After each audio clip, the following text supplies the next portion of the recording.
Welcome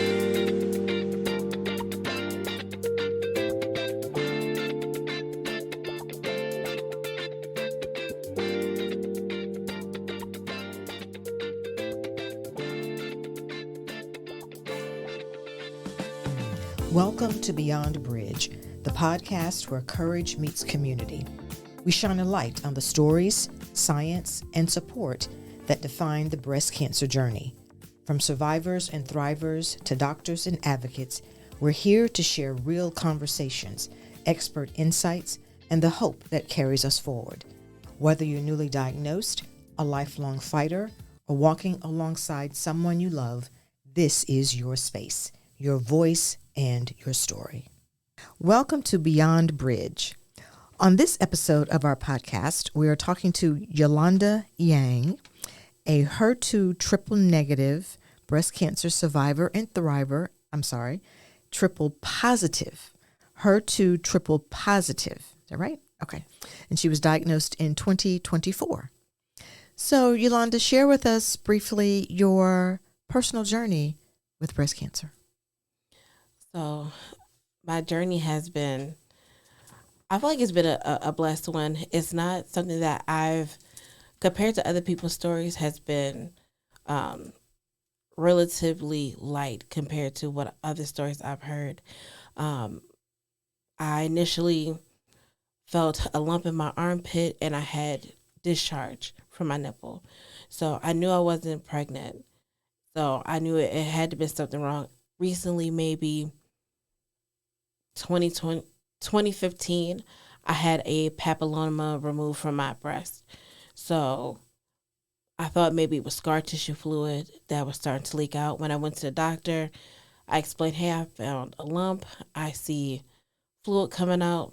They couldn't feel the lump. I had to guide them where the lump was. We ran multiple tests. Everything was coming back that there wasn't any issues. So I went back for a mammogram. They found something. I was like, okay, maybe it's just scar tissue. Wound up going for another mammogram, and they said, yes, it's cancer. Went through a barrage of tests, and they were saying, hey, we got to hurry up and we got to get you in a treatment. So I found out I had cancer in the end of April, beginning of May. By the beginning of July, I was able to start treatment.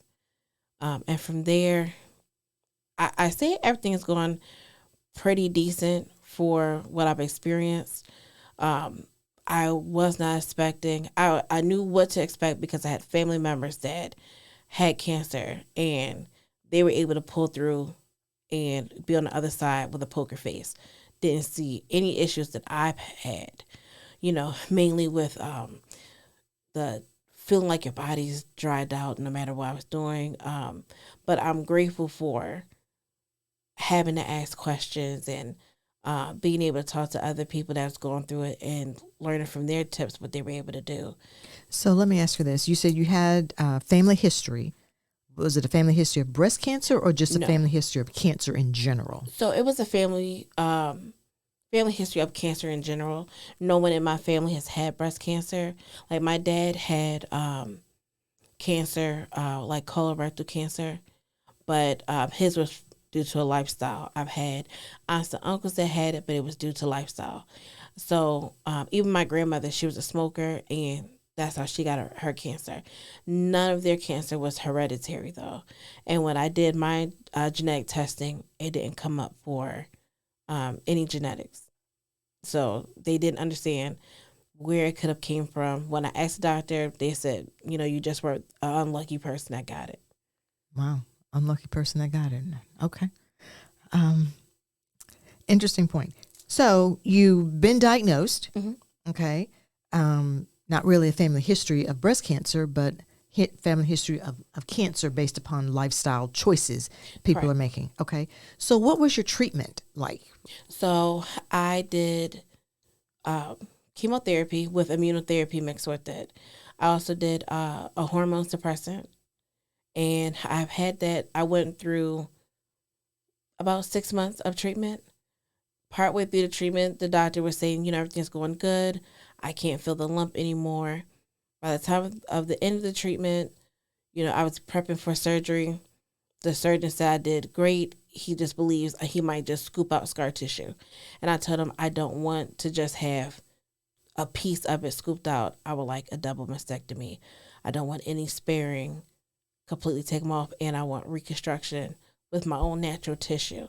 So after him and I talked, he said, I'll give you what's called the Goldilocks method. You get everything in one shot. Oh, okay, I got to take a breather here. You just said a lot. Your course of treatment was to have a double mastectomy. Yes. And you didn't have to have that. No. Correct? Okay. So you chose to have a double mastectomy. Yes. You told him to do it all in one fell swoop. How did you know to say that? I had to research it. Okay. And when I talked to his nurse practitioner, because he kept being adamant, I can spare your breast, because a lot of women are subconscious about their breasts, of course. And he was saying, I can do this for you. I can give you a tummy tuck and just take the scoop, a little piece out. It probably is nothing, so that you can still have, what you want. And his nurse practitioner looked at me. He said, if you never want to have breast cancer again, get them both removed. And when I researched it further, even for reconstruction, knowing that if you keep your nipples, cancer hides behind your nipples. And I told the doctor, go ahead and get rid of everything. And I said, I want it in one shot. He said, well, we could do a little bit now. And then after radiation, if you have to do radiation, I can go back in. I can make them however you want it to look. And it wouldn't be any charge. And I said, I want everything done in one shot. I don't want to ever do this again. So he said, I'm going to do my best to make them look as nice as you want. Of course, he explained, you won't have the same size. You won't be as big as you are. You will be smaller. And I said, that's fine. In my mind at that point, if they look like little gym socks, I was happy with it. Okay. So, so you did research, yes, yourself. Yes. Okay, now what was that like? Explain to the audience what you did, because you are your own best advocate. Yes. So I was, for days, hours, ever since I got diagnosed, I looked at what my options were. I listened to other survivors. I looked at how it looks online. So even with the different style of mastectomies, I looked them up. I talked to the surgeon about it, which he was impressed. He was like, you did your homework. And I said, okay, I would like this. He said, okay, we'll go with the Goldilocks method. Looked up what that was. It's not that much information on it. He actually has a whole presentation online about it. This is your physician? Yes. Okay. And I saw what the surgery looked like. I saw what would happen. Every part of the surgery I was able to see. There was pictures online. I got to see the end results, natural results, as well as with implants. So I got to see the different process, the different healing stages. So I knew mentally what I was going to get into. I'm a little bit flabbergasted, because you have done all of this research and advocated for yourself. So you were not in a state of, let me rephrase it, you were shocked to find that you had this. But I was angry. You were angry? Yes, because I did not, back in 2015, when I found out there was a papilloma in my breast, I told them then to remove my breast. They declined. They said, you don't have to. Initially, the doctor said, once we get the papilloma out, you never have to worry about this again. Day of the surgery, the nurse was like, I talked to the nurse and said, oh yeah, the doctor said, I won't have to worry about this again. And she said, we hope you don't have to worry about it. It's no guarantee. And so I was very cautious about what I did, because they were saying it's very common for a person to get a papilloma, which was like a growth in the breast. But they said if I didn't remove it, it could mutate into cancer. And they said it could be anything. I didn't really sweat much. So they said it could be because the impurities had no outlet, and I was using deodorant that had aluminum in it. So after that, I switched to aluminum-free deodorant. Then during COVID, I didn't have access to deodorant that had no aluminum in it, so I had to go back to using it. So I don't know where the disconnect was, where I wound up, getting breast cancer. So, and that was been my biggest thing with like doing research is, products that I'm using on my body. What will hinder it, because going through treatment, everything changes. You can't use regular body wash. You have to use a certain type of body wash so that you don't have a reaction. And that's something that they also explained to me when I was going into treatment, just to be mindful of what I have, because, you need something sensitive because your skin might be sensitive after treatment. And learning how I had to make these changes. And there were certain things that it was so much being thrown at me at once that they were explaining to me, but I've already knew and was going back and forth with them. But I was surprised that a lot of people didn't know that, something like as simple as swishing your mouth with baking soda and salt would keep you from getting thrush. Or making sure, you're constantly hydrated, what you need to do to stay hydrated versus just drinking water or Gatorade. And coming in with them, I kind of had an advantage over other people. Yeah. Right. You did. So you said you were angry. Oh, yes. Okay. And so you were angry because they said something to you initially about that you never get breast cancer. Correct. And then you end up getting breast cancer. Yes. And I was just like, I told them to go ahead and take these breasts. And then it wasn't like I was in a completely different state. So initially when I had the papilloma removed, I was in Pennsylvania. Okay.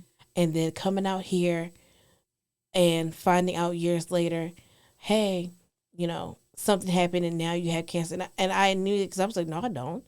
I said, you must have called the wrong person. And they were like, no, you don't have to think of it as a death sentence. It's treatable. It's curable. And I had to, really calm myself down, because before I got diagnosed, my mom had got diagnosed with cancer out the blue, never had any major health issues. Then I got a call from my best friend. She got diagnosed with breast cancer. And we're sitting here trying to figure out, like, how did this happen? My friend knew that she had a possibility of getting it because her family, it does run in the family. And so for me, I'm just like, well, we're asking, well, what happened to you? And, what happened with this? And the doctors I didn't even know my stage of cancer until midway through. No one could answer what it was. And so on my paperwork, it says /2/3 because they don't know. Okay. So your anger led you to become your own best advocate. Yes. So you made it your journey to learn all you could. Oh, yeah. About what was happening with your body. Yes. So is that one of the lessons that you would share with other survivors and thrivers, is to be your own advocate and to do your own research? Yes, I definitely, because you're not going to know. And sometimes it's so much information being thrown at you at once. They might not even think to mention something to you until after, or might not even think of what is it you're saying to them until afterwards. And then that might be too late. Even for something that the doctor's telling you, I would research even what they're explaining to me, or the medicine that you say. And I'm like, hey, well, what about this? Can I get an alternative? And it's different out here because in Georgia, holistic medication or holistic treatment isn't recognized as it would be in like Pennsylvania and New York. So asking that question and having to be very careful asking that question, because immediately you're shut down with that doesn't work, or there's not robust research for it. And I've even, having a one-on-one with my nurse practitioner and explaining, hey, I won't eat dates because dates can affect your hormones. She was like, oh, no, there's no. I said, there is research out there. Even if it's not robust, it's still out there to read. And I said, it's not just a fly-by-night, just a Google search. There are scientists, there are doctors that speak on this, because what you eat plays a huge part in your healing. Even with your vitamins that you take or whatever you're putting on your body, huge part for your healing. And if you don't know it and you don't know to ask the question, and we're just being written off, then when something comes down the line, it's just like, oh, did you know such and such? It could have been avoided. So I'd rather have some form of preventative way than just wait till the last minute and then we're scrambling and then we don't know. So how are you doing now? I say I'm doing well. My oncologist is saying she said, your treatment, you're just on autopilot. I really don't have to do much. So, but knowing that, because right now I'm in wound care still for healing. And knowing like they're saying, oh, well, sugar might have spiked because of this and we want to put you on diabetic medication. And I'm like, hey, what about, alternative to it? Because it's the spike might be false because of treatment and because of everything they're having on to help with wound care. So that's something that we're looking into now. But other than that, everything's been going well. Great. Well, thank you so much, Yolanda, for sharing your personal journey with breast cancer. Because as you know, and I always say that your private pain your private pain has a public purpose. Thank you so much for being with us today. I appreciate it. Thank you. Thank you.